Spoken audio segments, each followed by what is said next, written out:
तो इस वक्त की अगली बड़ी खबर भी छत्तीसगढ़ के रायपुर से आ रही है, जहां पर रायपुर में राष्ट्रीय सघन पल्स पोलियो अभियान की आज शुरुआत हो रही है। बता दें कि राज्य में 36,25,940 बच्चों को पोलियो की 2 बूंद पिलाई जाएगी। बता दें कि अभियान 3 दिनों तक चलेगा। वहीं 1 मार्च को घर घर जाकर पोलियो की दवा पिलाई जाएगी। वहीं अभियान के लिए 14,504 बूथों का निर्माण किया गया है। अभियान के लिए कुल 29,008 टीका दल कार्य करेंगे। वहीं स्वास्थ्य कर्मी, मितानिन, आंगनबाड़ी कार्यकर्ता, सहायिका और टीका कर्मी भी अपनी अहम भूमिका निभाते नजर आएंगे।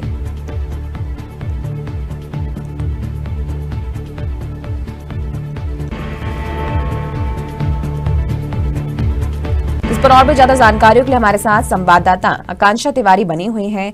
आकांक्षा, रायपुर में राष्ट्रीय सघन पल्स पोलियो अभियान का आगाज हो रहा है, जहां पर राज्य में 36,25,940 बच्चों को पोलियो की 2 बूंद पिलाई जाएगी। इसको लेकर प्रदेश में और प्रशासनिक स्तर पर क्या तैयारियां चल रही हैं? जी बिल्कुल, देखिए, नवजात शिशुओं को अलग अलग बीमारियों से बचाने के लिए पल्स पोलियो अभियान की आज राष्ट्रीय स्तर पर शुरू हो रहा है। छत्तीसगढ़ में भी विशेष तौर पर देखें तो 36,25,000 से अधिक बच्चों को ये पल्स पोलियो पिलाई जाएगी। लगभग 3 दिनों तक ये अभियान का संचालन होगा और तीसरे दिन यानी कि 1 मार्च को अगर हम देखें तो घर घर जाकर के और ये दवाइयां पिलाई जाएगी। इस अभियान के लिए प्रदेश भर में हम देखें तो लगभग 14,504 बूथ बनाए गए हैं, जिसके लिए 29,000 से अधिक जो टीका दल है वो काम करेंगे। इन टीका दल में भी हम देखेंगे तो मितानिन, आंगनबाड़ी कार्यकर्ता, सहायिका, ऐसे तमाम जो कर्मचारी हैं, स्वास्थ्य कर्मचारी हैं, वो टीका कर्मी के रूप में काम करेंगे। और कुल मिलाकर के देखा जाए नवजात शिशुओं को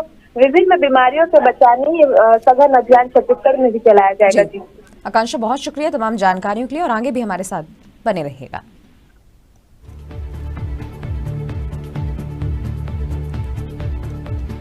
तो इस वक्त की बड़ी खबर हम आपको छत्तीसगढ़ के रायपुर से बता रहे थे, जहां पर रायपुर में राष्ट्रीय सघन पल्स पोलियो अभियान आज से शुरू होगा। बता दें कि राज्य में 36,25,940 बच्चों को पोलियो की 2 बूंद चलाई जाएगी। वहीं अभियान 3 दिनों तक चलेगा।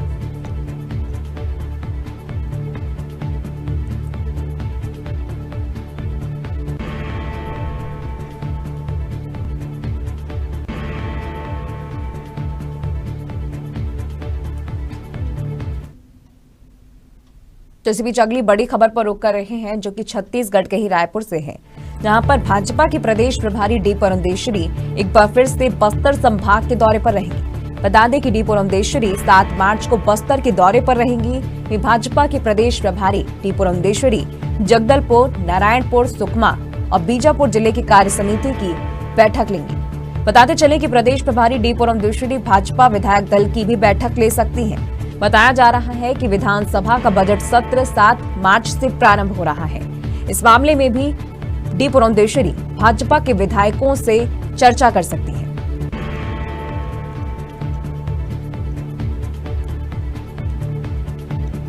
इस पर और भी ज्यादा जानकारियों के लिए हमारे साथ संवाददाता आकांक्षा तिवारी लगातार बनी हुई हैं। आकांक्षा, बीजेपी की प्रदेश प्रभारी डी पुरंदेश्वरी एक बार फिर से बस्तर संभाग के दौरे पर रहेंगी।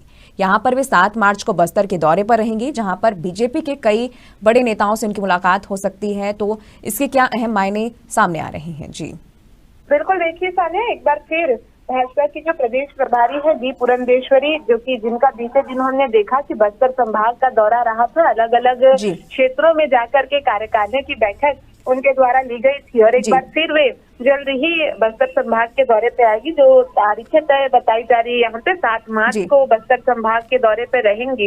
इन दिनों मूल रूप से देखा जाए तो जगदलपुर, नारायणपुर, सुकमा और बीजापुर जिले की कार्य समिति की बैठक में लेती नजर आएंगे। इससे पहले दिन उन्होंने बस्तर संभाग के अलग अलग जिलों में जाकर के कार्य समिति की बैठक की थी। इसके साथ ही विभिन्न योजनाएं बताई थी।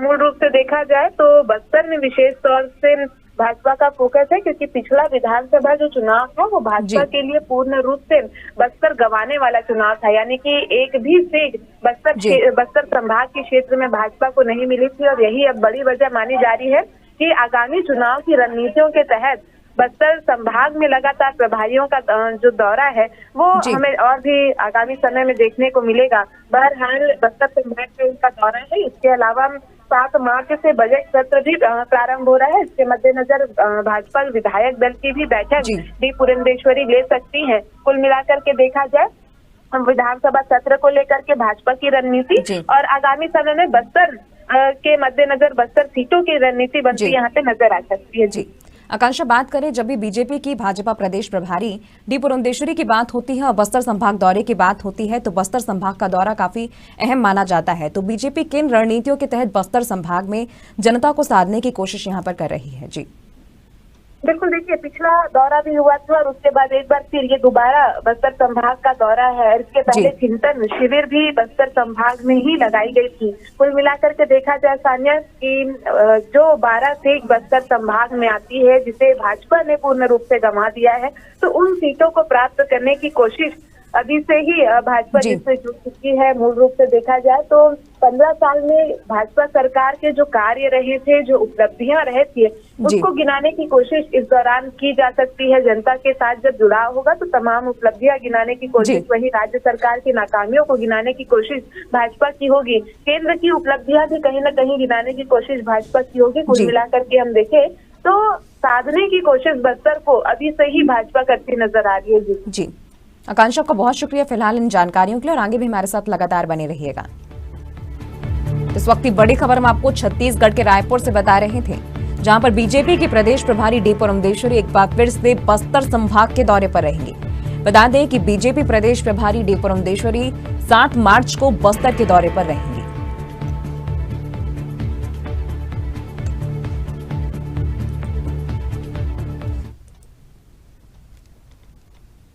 तो इस वक्त की अगली बड़ी खबर पर रुक कर रहे हैं, जो कि छत्तीसगढ़ के ही रायपुर से है, जहां पर शराबबंदी के लिए नशा मुक्ति अभियान सरकार चलाने जा रही है। बता दें कि प्रत्येक गांवों में भारत माता वाहिनी का गठन होगा, जिसमें पहले 2 चरण में 2000 से अधिक वाले गांवों में वाहिनी बनाई जाएगी। बता दें कि 2000 की जनसंख्या वाले करीब 10,000 ग्राम पंचायतों का चयन जारी है। वहीं राज्य और जिला स्तर पर नोडल अफसरों की नियुक्ति भी हुई है। बताते चलें कि स्वयं सेवी संस्थाओं की मदद से 15 बिस्तर वाले नशा मुक्ति केंद्रों की स्थापना की जाएगी, जिसके तहत समाज कल्याण विभाग ने अपनी कवायद भी तेज कर दी है। इस पर और भी ज्यादा तमाम जानकारियों के लिए हमारी संवाददाता आकांक्षा तिवारी लगातार हमारे साथ बनी हुई हैं। आकांक्षा, छत्तीसगढ़ प्रदेश में शराबबंदी के लिए नशा मुक्ति अभियान सरकार चलाने जा रही है, जिसके लिए प्रत्येक गांवों में भारत माता वाहिनी का गठन किया जाएगा। तो इसकी जमीनी स्तर पर प्रशासन की क्या तैयारियां चल रही हैं? जी बिल्कुल, देखिए प्रदेश में शराबबंदी के लिए लगातार राज्य सरकार कोशिश कर रही है और एक बार फिर नशा मुक्ति अभियान संचालन के लिए रणनीतियां प्रदेश में बनाई जा रही है। इसके लिए एक विशेष रणनीति ये बनाई जा रही है सान्यम, जो तमाम ग्रामीण क्षेत्र है, गांवों में खास तौर पर भारत माता वाहिनी का गठन किया जाएगा। ये जो भारत माता वाहिनी है, लगभग पहले चरण की अगर हम इसमें बात करें तो 2000 संख्या से अधिक ऐसे गांव जहां पे जिनकी संख्या 2000 से अधिक है, तो उन गांवों में इसका गठन किया जाएगा और ऐसे 10,000 ग्राम पंचायतों का चयन अलग अलग माध्यमों से किया जाएगा। समाज कल्याण विभाग मूल रूप से इसमें जोर दे रहा है और विशेष तौर पे हम देखें तो इसके लिए राज्य और जिला स्तर पर जो नोडल अफसर होते हैं उनकी भी नियुक्ति कर दी गई है।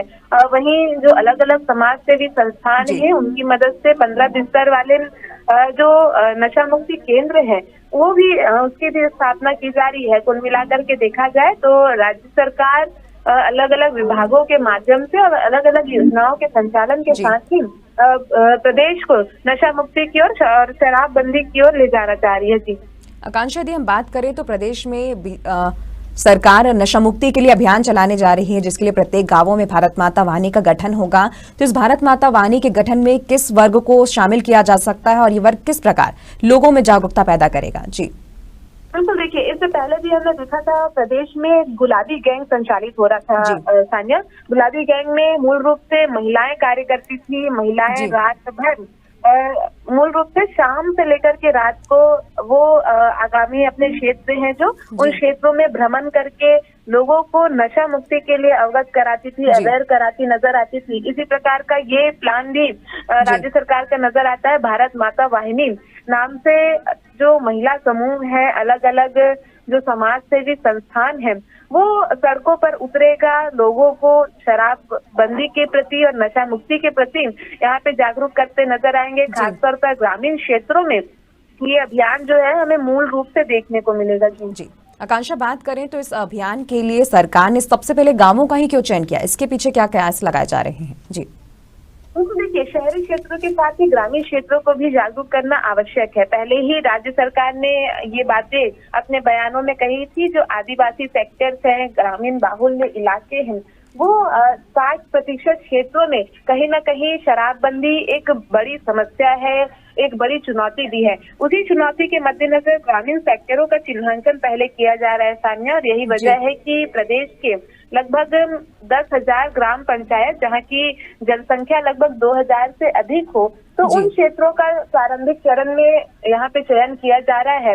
और इसके साथ ही जैसे ही ये अभियान आगे जोर पकड़ता है, तो अलग अलग चरणों के माध्यम से तमाम क्षेत्रों में, चाहे ग्रामीण क्षेत्रों की हम बात करें या शहरी क्षेत्रों की हम बात करें, तो उन क्षेत्रों में बढ़ने का प्रारूप जो है वर्तमान में तैयार किया जा रहा है। जी आकांक्षा, आपका बहुत बहुत शुक्रिया हमारे साथ इन तमाम जानकारियों के साथ जुड़ने के लिए। इस वक्त की बड़ी खबर हम आपको छत्तीसगढ़ के रायपुर से बता रहे थे। यहाँ पर रायपुर में नशा मुक्ति के लिए सरकार अभियान चला रही है। इसके तहत प्रत्येक गांवों में भारत वाहिनी का माता वाहिनी का गठन होगा और पहले 2 चरण में 2000 से अधिक वाले गांवों में वाहिनी बनेगी।